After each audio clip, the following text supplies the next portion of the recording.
Advance audit assurance ACCA का वो paper है ट्रिपल ए जिसका पासिंग रेट रिसेंटली हाईएस्ट जो है वो 38% रहा है, और उसके बाद फिर ये थोड़ा नीचे आ गया 37-36% तक।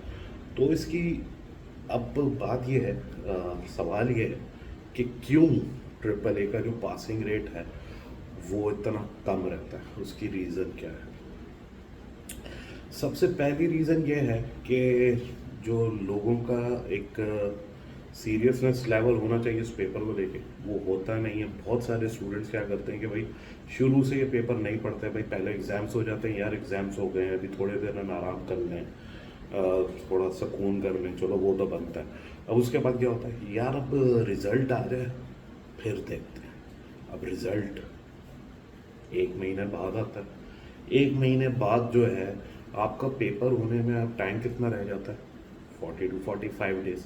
अब उसके दौरान भी होता ही है कि बहुत सारे स्टूडेंट्स जो ये पेपर अटेम्प्ट कर रहे होते हैं एडवांस ऑडिट एश्योरेंस का, वो जॉब करने वाले भी होते हैं, तो ज़ाहिर है कंपैरेटिवली कम टाइम भी होता है, और लोग समझते हैं कि भाई इसका जो वो कोर्स है वो बहुत इतना बड़ा नहीं है, जो कि एक मिथ है, गलत बात है। क्यों, अभी आगे जाके इसी वीडियो में पता चल जाएगा। तो भाई हमेशा इस पेपर को जल्द से जल्द स्टार्ट करो पढ़ना, ठीक है, जल्द से जल्द इस पेपर की क्लासेस लेनी चाहिए आपको और पढ़ना स्टार्ट कर देना चाहिए, नो मैटर व्हाट, ठीक है। दूसरी रीज़न क्या है कि ट्रिपल ए जब लोग पढ़ रहे होते हैं तो जी जो ट्रिपल ए का यही जो एरिया है, जैसे कि ऑडिट रिस्क है, उस पर मेहनत कर ली, प्रोसीजर्स पे मेहनत कर ली, एविडेंसेस पे मेहनत कर ली, ड्यू डिलिजेंस पे कर ली, रिपोर्टिंग पे कर ली, लेकिन जो डबल ए से रिलेटेड एरियाज़ हैं उनको रिवाइज नहीं करते बहुत सारे लोग। जैसे कि जी लॉज एंड रेगुलेशन का स्टैंडर्ड है, फ्रॉड एंड एरर का स्टैंडर्ड है, टेस्ट ऑफ कंट्रोल्स हैं। भाई ये सारी चीज़ें ट्रिपल एम एग्जामिनर पूछ सकता है और पूछता भी है। अक्सर और बेशतर फ्रॉड्स एंड रेगुलेशन लॉज से रिलेटेड अलग अलग 8-8, 10-10 मार्क्स की रिक्वायरमेंट आ जाती है। फिर और क्या, इवन टेस्ट ऑफ कंट्रोल्स वगैरह की एप्लीकेशन जो है वो क्वेश्चन नंबर 1 वगैरह में जगह जगह टेस्ट हो रही होती हैं, ठीक है। ये एक और रीज़न हो गई।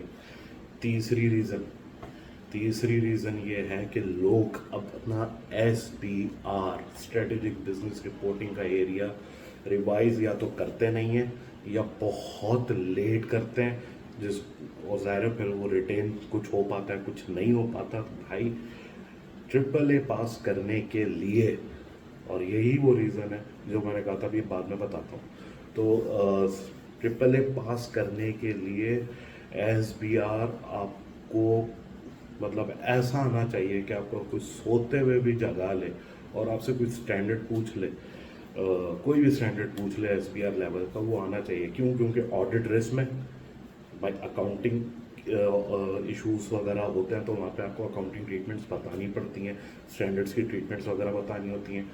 अच्छा, ऑडिट प्रोसीजर्स में भी कहीं ना कहीं थोड़ी बहुत एप्लीकेशन लग सकती है, अदरवाइज ऑडिट रिपोर्टिंग में लग सकती है, ऑडिट एविडेंसेस में लग सकती है।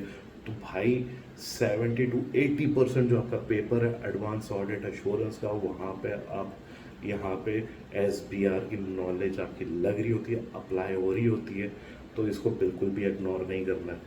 फिर और इसको तो आपने मतलब ऐसा कर लेना कि कोई भी आपको, ठीक है। फिर और क्या रीज़न होती है, एक और बहुत बड़ी रीज़न ये है कि भाई ट्रिपल ए के भी जो कॉन्सेप्ट्स हैं लोग क्या कर रहे होते हैं, यार मैं क्यों पैसे खर्च करूँ एंड ऑल दैट, फ्री में लेक्चर्स मिल गए, नहीं तो जी टेक्स्ट बुक पढ़ी और जाके पेपर अटैम्प्ट कर रहे होते हैं।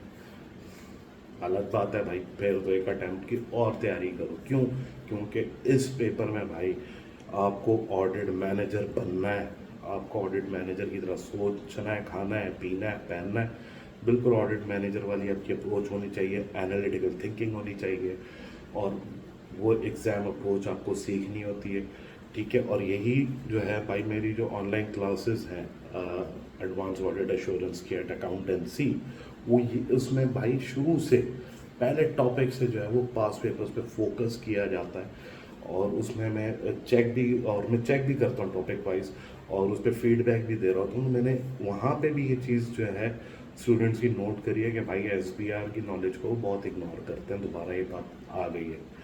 ठीक है, तो भाई उसके अंदर चेक करता हूँ, फिर गलतियाँ बताता हूँ, ताकि स्टूडेंट जो है वो एग्ज़ाम से पहले उनको सुधार ले। ठीक है, और ये नहीं कि मैं किसी असिस्टेंट से करवाऊँ चेक, मैं खुद करता हूँ। ठीक है, और फीडबैक देता हूँ, क्योंकि एग्ज़ाम अप्रोच आनी बहुत ज़रूरी है। किस तरह लिखना है आंसर, क्या अप्रोच होनी चाहिए एंड ऑल दैट, ये बहुत इंपॉर्टेंट है, जो कि लोगों को नहीं आती और जिस वजह से लोग जो हैं वो इस पेपर में फेल होते हैं। ठीक है, तो भाई ये जो मैंने आपको गलतियाँ बताई हैं, इनसे गरेज करो, इनको इम्प्रूव करना है, शुरू से करना है, और शुरू से पढ़ो एडवांस ऑडिट एश्योरेंस के पेपर को, और मेक श्योर करो कि भाई पास कर लो पहली अटैम्प्ट में ही, या जो भी अटैम्प्ट दे रहे हो। इतना ही, अब आगे मज़ीद बात होगी, तब तक के लिए टाटा बाय।